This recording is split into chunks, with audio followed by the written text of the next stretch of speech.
All right, everyone, I am wrapping up our PAX 2019 coverage here with Rita Orlov of PostCurious. Rita, welcome back to the show. I mean, I think it's tradition to have you on at least every, 6 to 9 months at this point. How are things going?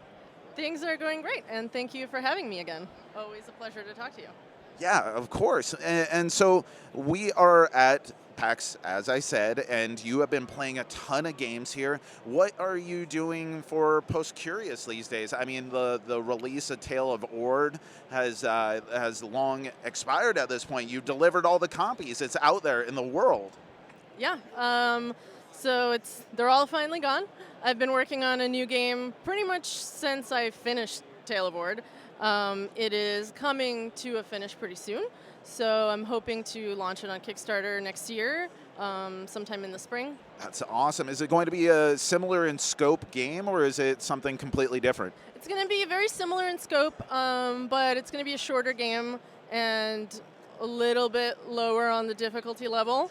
Still challenging, but not quite as intense as Tale of Ord. And really, I just wanted to make it more accessible to a wider audience of people. So do you think that people who have played Tale of Ord, who have experience with the particular type of puzzles that you had in there, are going to find that they are better prepared for this game and may have maybe an advantage going into this? Or do you think that this is just a completely different set of puzzles and devices and cryptoids of all sort that no amount of preparation is going to get you ready for this thing?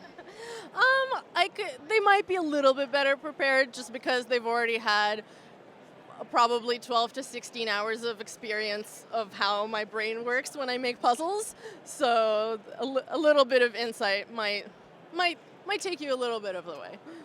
Speaking of your brain and how it makes puzzles, I was wondering, when you created Tale of Ord, you utilized puzzles in order to deliver this narrative, and I imagine there was a marriage of the puzzles that you wanted to include, but also what were the right ones to include, building upon what you had trained people in with the previous chapters, as well as what was appropriate for the narrative. Were there any types of puzzles that maybe made it on the chopping room floor, but then might have worked its way into this next game? Things that you were like, this just doesn't feel right here, but I'm going backburn that and bring it out in 2020. Not really. I do have an incredibly long Google Doc called Puzzle Ideas, which is that's the very deep back burner of things. But none of these came from Tale of Ord, so it's a pretty different. They're different puzzles, but you can find similarities between them. Well, that's a long gap between releases from Tale of Ord to 2020 here.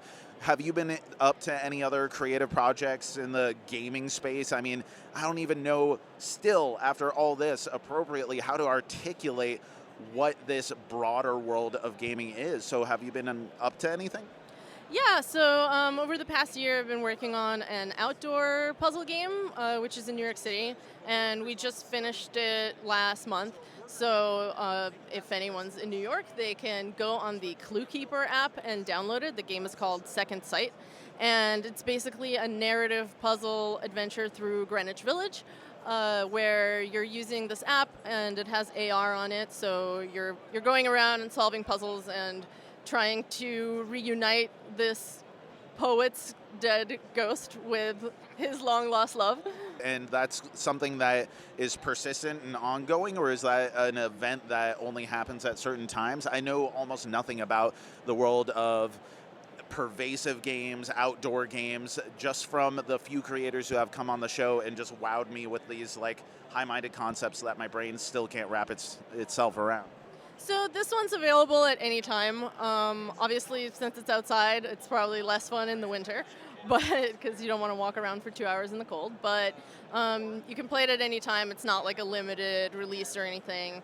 So you can download one copy per group.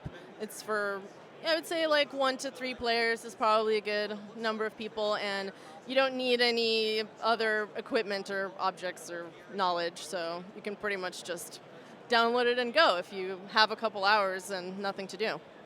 Do you ever worry about someone walking around the streets of Greenwich Village at night with a phone in front of them, just kind of peeking around corners and looking into things, and maybe people get the wrong idea about what they're doing? There are a lot of strange things in New York, so honestly, like I wouldn't even bat an eye at that.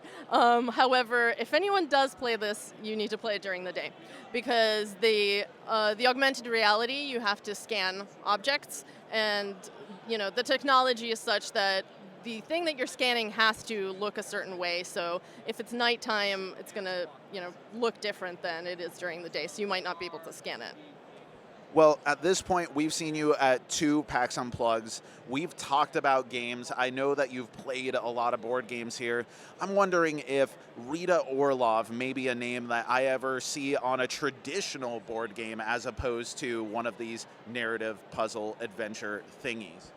It's definitely possible. I had an idea that I spent a little bit of time working on, but this new project overtook that, so it's hard to work on more than one thing at a time, but it's possible in the future. Yeah. I can't wait. So where can people go in order to keep up with PostCurious and find out more about this upcoming project? Because I know that with how great of a time my wife and I had playing through Tale of Ord, we are so looking forward to any future release that you have. Thank you. They can go sign up for my newsletter. It's at getpostcurious.com. Follow me on Twitter at getpostcurious, or Instagram, Facebook, postcurious. All right. Well, thank you so much, Rita, for coming on to the show, and thank you, everyone, for watching The Cardboard Herald. If you enjoyed this video, we have all kinds of other reviews, interviews, and recommendations via writing, podcasts, and video here on our channel and website, cardboardherald.com. Our content is audience supported, so if you want to show your support, please visit our Patreon. Thank you so much for watching. This has been The Cardboard Herald.